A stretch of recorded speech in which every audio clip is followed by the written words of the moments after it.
Bonjour, bonjour ou bonsoir, bonsoir mes belles étoiles, j'espère que vous allez toutes et tous bien. Merci à vous d'être là, merci pour vos gentils mots, merci pour vos likes, merci pour tout ce que vous êtes pour moi et j'espère que je vous le rends en faisant, malgré qu'après une dure journée de travail, je dis, allez, moi ça me détend. Et ça me détend et ça me fait plaisir d'essayer de remonter mes énergies et vous donner les bonnes énergies. Alors là, vous allez dire, ah, là, elle a posé trois oracles.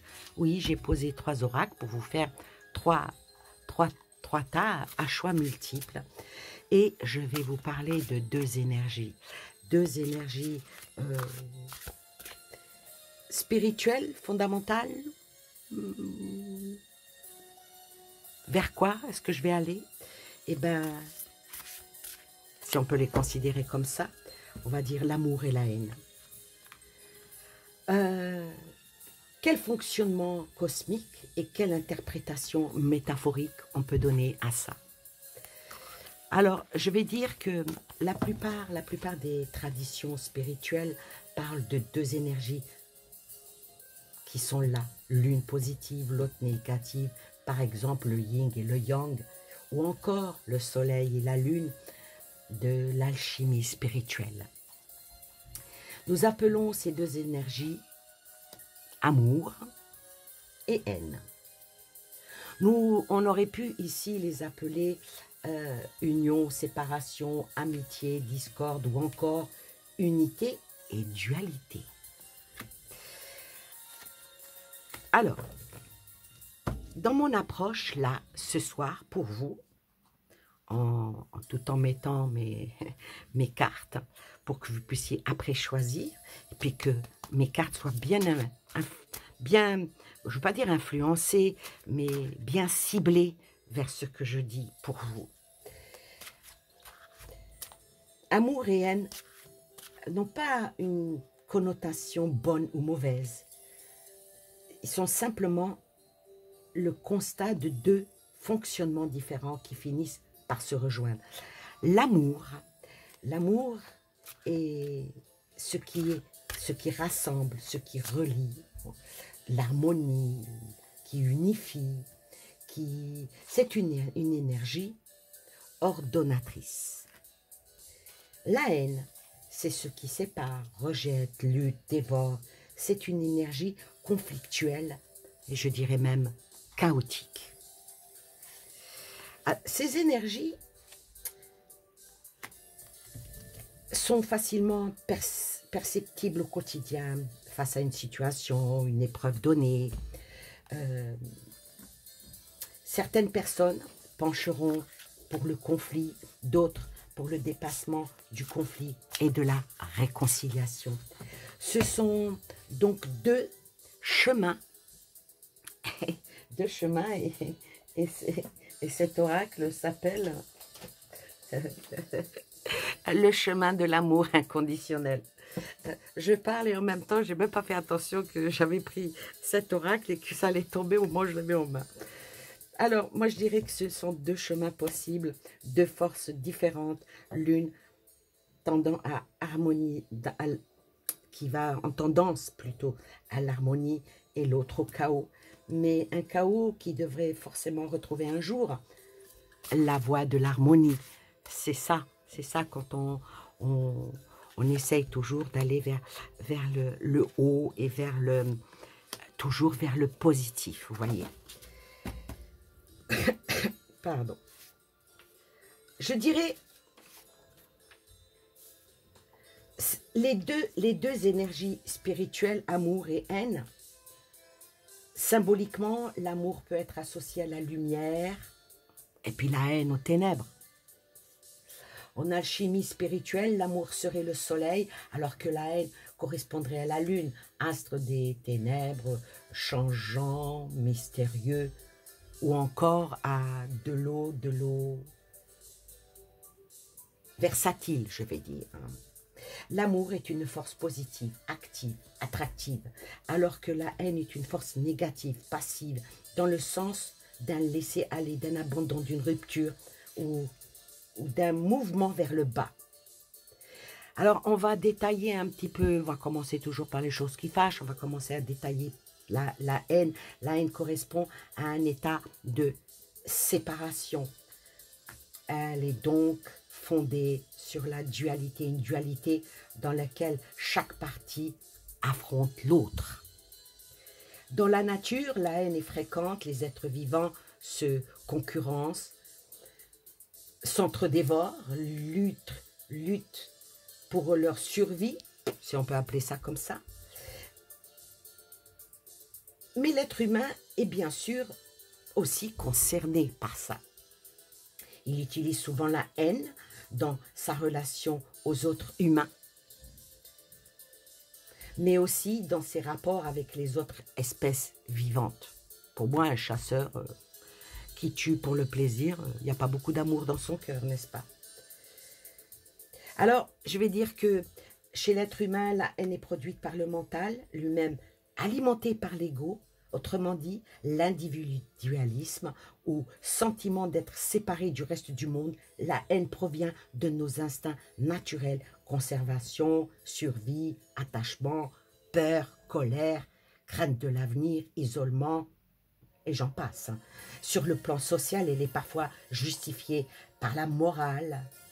Et en fait, la haine fonctionne à travers le jugement, bon ou mauvais, hein, gentil ou méchant, dangereux ou inoffensif. La haine conduit à la séparation, à pointer du doigt, à rejeter tout ce qui nous semble contraire à nos valeurs. Vous voyez, vous ne connaissez pas, vous n'aimez pas. Et puis vous en arrivez même à détester. Moi je dirais là, c'est plutôt probablement même des intérêts égoïstes. Le mécanisme de la haine, est-ce qu'il est vraiment mauvais en soi, puisqu'il est présent dans la nature, si on peut dire ça comme ça? Je ne sais pas. Est-ce qu'il garantit vraiment la survie? La haine n'est-elle pas de la méchanceté gratuite? Et nous avons toujours de bonnes raisons de pratiquer le rejet de ça. Voyez? Mais force de constater que la haine cause beaucoup de souffrance. Chez l'homme, il s'agit avant tout d'une souffrance psychique. Le mécanisme de la haine consiste en deux forces opposées qui s'affrontent. Chacune essaie de défendre ses propres intérêts et prendre le dessus sur l'autre. En réalité, cette opposition débouche nécessairement sur un sujet, peut-être le retour des choses ou un nouvel équilibre. Aucun individu ou groupe d'individus ne peut espérer dominer durablement les autres, surtout par le forcing, et puis provoquer la haine. C'est quand même assez dur parce que le mécanisme de la haine repose sur les cycles de changement, l'impermanence, le juste retour, la roue qui tourne. Et il y a ici une idée de mouvement, une dynamisme, de mort, de renaissance, de décomposition, de recomposition, des équilibres. Parfois, il faut passer par cet état d'esprit pour pouvoir sortir de certaines blessures. Peut-être que là, je viens de décrire les lois de la nature et de la matière dans lesquelles l'homme est pris et dont il reste prisonnier jusqu'à ce qu'il s'élève spirituellement. Quand on a trop de rancune, trop de haine, trop de méchanceté, on ne peut pas être élevé spirituellement. C'est impossible. Impossible. On l'a compris, tout ce que je dis, c'est le chaos. Et le chaos et la haine sont en réalité soumis à l'ordre cosmique. L'harmonie et l'amour pointent déjà leur bout du nez. Quand on prend conscience de ça, c'est de la même manière que la lune reflète certaines imperfections et que l'éclat du soleil vient. Alors, contrairement bien sûr à la haine, pardon, l'amour. L'amour se fonde sur l'idée qu'il est préférable de coopérer, d'échanger, de dialoguer plutôt que de s'affronter. L'amour permet de gagner du temps et de diminuer les risques en garantissant à chacun sa place dans le tout. L'amour est très présent dans la nature. Les individus, les espèces se protègent, s'entraident, fonctionnent par symbolisme, en mutualisant leur interaction afin de devenir plus performants. Mais au-delà de ça, l'amour est le contact d'un ordre qui existe derrière le désordre apparent. C'est la reconnaissance que tout est en réalité lié, interactif, interdépendant, solidaire et unitaire. C'est la compréhension du fait que même les rapports conflictuels s'inscrivent dans un ordre supérieur, cohérent et globalisant. En réalité, l'amour n'est rien d'autre qu'une prise de conscience d'une force ordonnatrice supérieure qui est aussi régie et qui est régie par notre âme qui est accrochée à l'univers. La question de la conscience centrale, cette conscience peut être symbolisée par la lumière solaire qui éclaire le fonctionnement de toute chose. C'est la compréhension de la mécanique cosmique. Prendre conscience que tout est solidaire, indissociable,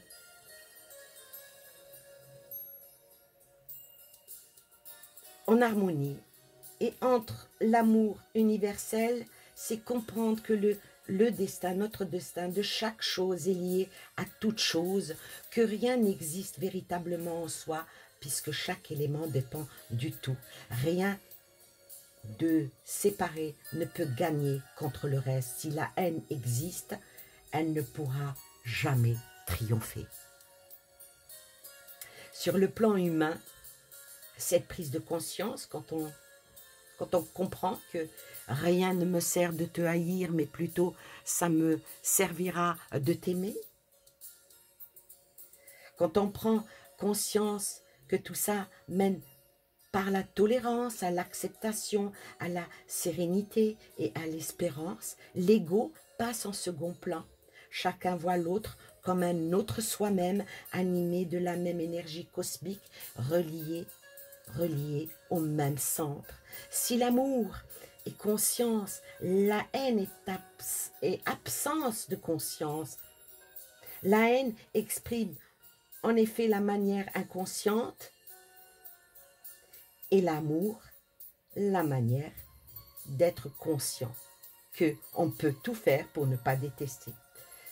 Alors, se poser ce genre de questions sans se juger soi-même et surtout pas les autres. La haine s'appuie parfois sur la loi et la morale, prenons les habits plus civilisés, mais elle repose toujours sur l'ignorance par rapport à la loi de l'amour. Nos vies restent alors centrées sur le jugement, la condamnation et la peur vient de la haine et non pas de l'amour. Bien sûr, tout est à fait possible de survivre sans comprendre la loi de l'amour. Il y en a qui n'ont jamais connu l'amour, malheureusement. Mais la prise de conscience de cette loi permet une libération intime et une diminution de la souffrance. Il s'agit alors de vivre plutôt que de survivre.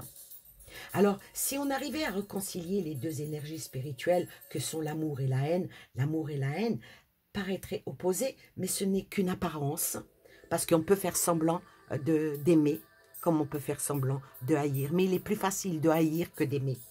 Le symbole qui traduit le mieux le lien entre l'amour et la haine, c'est certainement celui de l'Ouroboros. Vous savez, le serpent qui se mord la queue. Le serpent dévore, sa gueule ouverte évoque une force désordonnée et chaotique. C'est l'énergie vitale et aveugle de cette spontanéité de la nature et de la haine à l'état pur. Vous savez, il y a des cartes où vous le voyez. Hein. J'en ai des cartes où on le voit à l'Ouroboros. Hein. Alors, comme je disais, c'est lui-même que le serpent dévore, car tout est lié dans le « je suis l'autre ». En effet, quand on n'aime pas quelqu'un, on souffre aussi. Il n'y a pas... Le cosmos forme un tout, un cercle fermé. Alors par conséquent, dévorer quelqu'un, c'est se dévorer soi-même. Le cercle infernal de la haine est donc voué à s'arrêter lorsqu'il dépassera un certain niveau de souffrance. Le serpent libérera la partie de lui-même quand il lâche prise et puis tout ce qu'il a englouti, hein, l'équilibre et l'harmonie seront rétablis. Le serpent partira, on va dire, dans les fourrés. Quand l'amour est là, quant à l'amour, il est représenté par le côté circulaire de l'Ouroboros. Le cercle a le pouvoir de tout englober, de tout embrasser, de tout unifier. Ça peut avoir son côté positif, que le serpent se mord la queue. Le serpent est un, et ce ne sont pas ces luttes intestines qui remettront en cause cette unité. Nous avons donc deux aspects.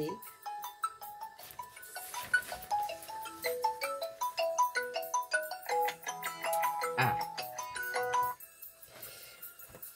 Alors je disais que, je ne sais plus où j'en étais. Oui, il y a ces deux aspects entre l'amour et la haine.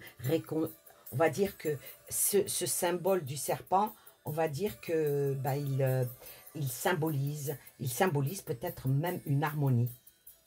Je vais arrêter mon téléphone. J'oublie souvent de l'éteindre, je suis désolée. Alors, c'est comme le rond avec le yin et le yang, vous voyez. Ce symbole taoïste représente la parfaite intégration de la dualité dans l'unité.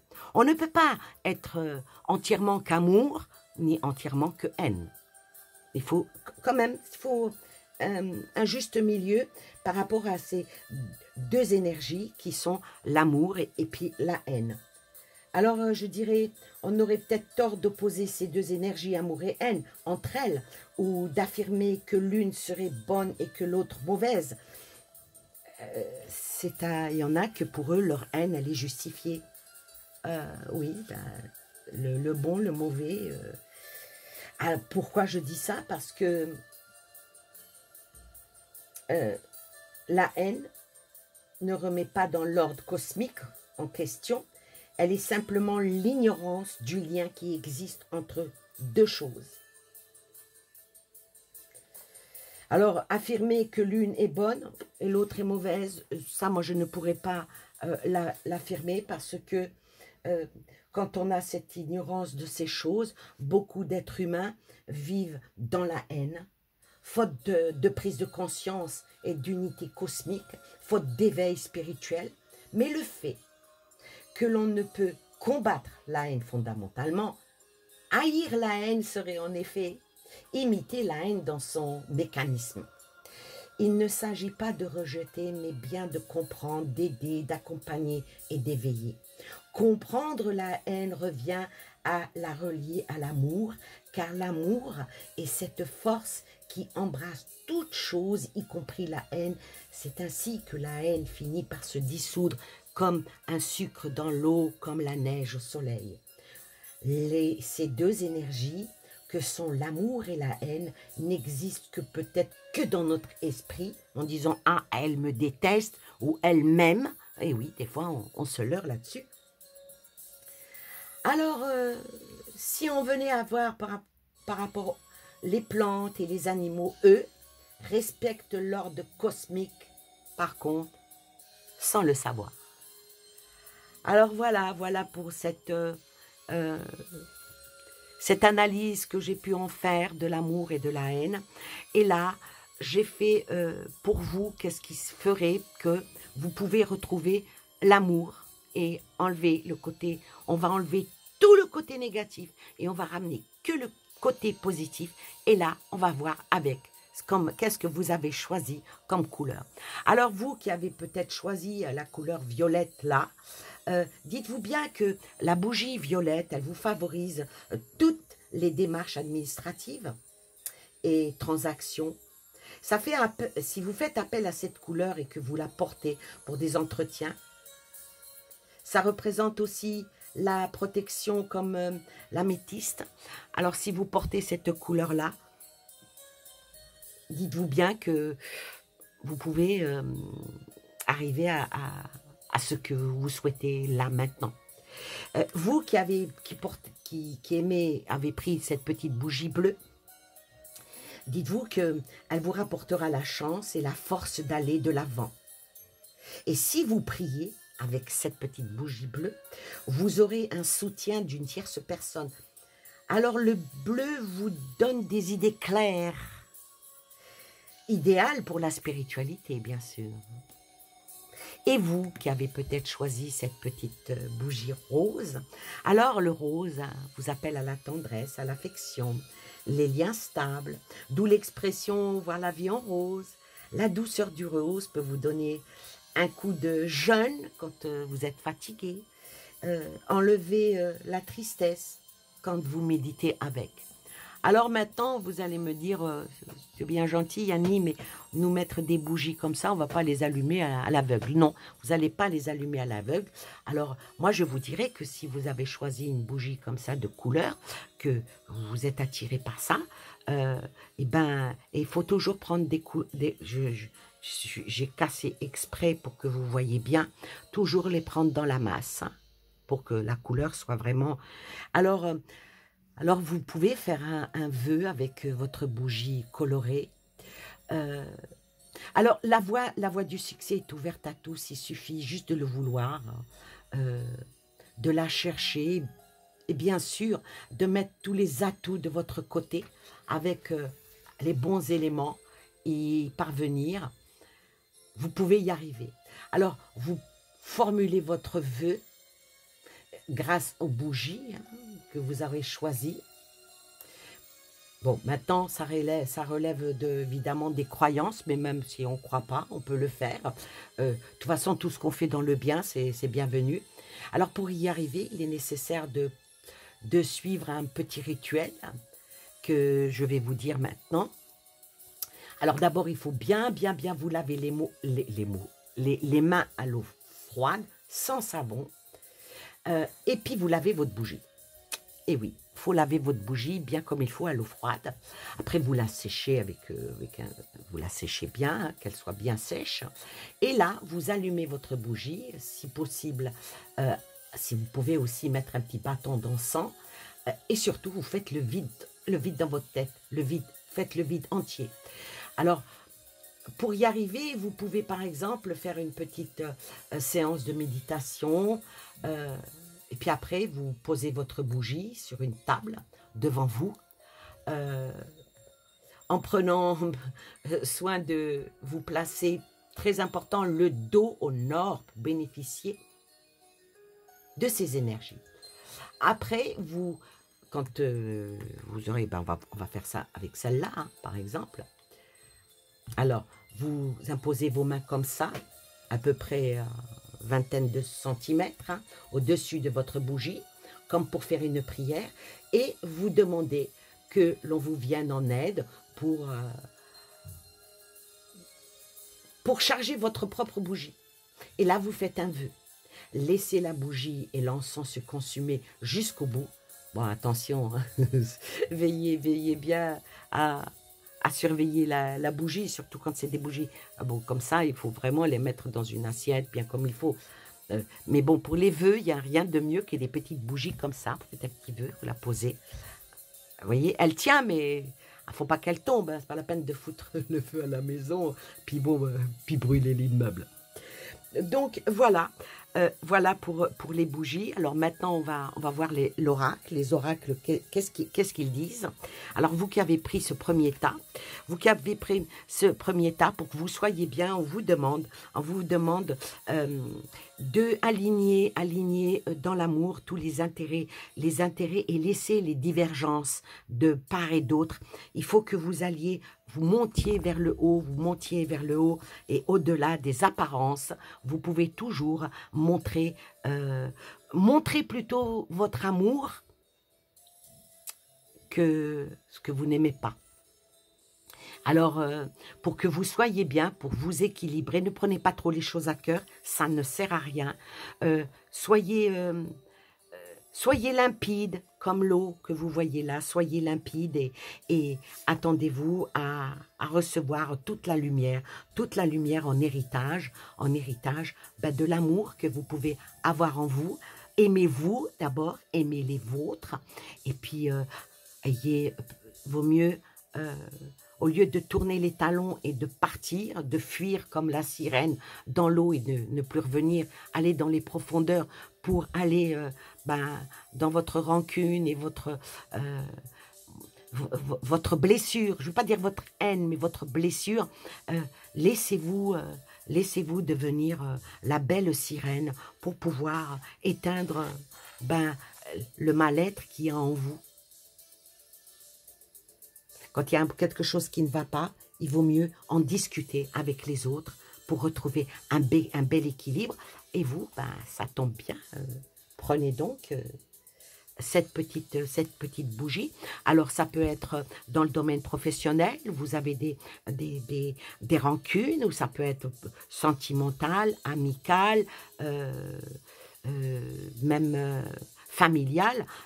Laissez vos rancunes et quand vous voulez aller vers l'autre pour pouvoir vous réconcilier, dans le souhait que vous allez vous réconcilier, cette bougie-là, pour vous, elle tombe bien. Elle tombe bien parce que c'est la bougie violette qui favorise les démarches. Toutes les démarches administratives, transactions, pour signer. C'est la couleur idéale pour vous. Et puis, les oracles sont arrivés avec les couleurs. Vous qui avez choisi la couleur bleue, le chaudron. Faut pas bouillir, hein. Faut pas bouillir, faut pas vous énerver, parce que plus vous êtes calme, plus vous êtes tranquille, plus vous êtes authentique. Vous êtes vraiment le chaudron. Alors, jetez de l'eau dans le chaudron, ou en dessous, là, pour éteindre. Vous mijotez. Vous êtes la bonne petite soupe. La soupe, vous savez, qu'on laisse mijoter. Et c'est pas bon. C'est pas bon parce que ça vous bouffe votre authenticité. Ça vous bouffe votre énergie. Et elle vient bien, regardez-moi ça. Du bleu, hein. Beaucoup de bleu. Hein. Bleu, bleu et bleu. Allez dedans. Donc vous, le bleu, c'est vraiment la chose qui vous apporte la chance et la force d'aller de l'avant. Alors tous ceux qui vous blessent et tout, hein, et oui, oui. Vous êtes le yin et le yang, hein, le feu et la glace. Hein.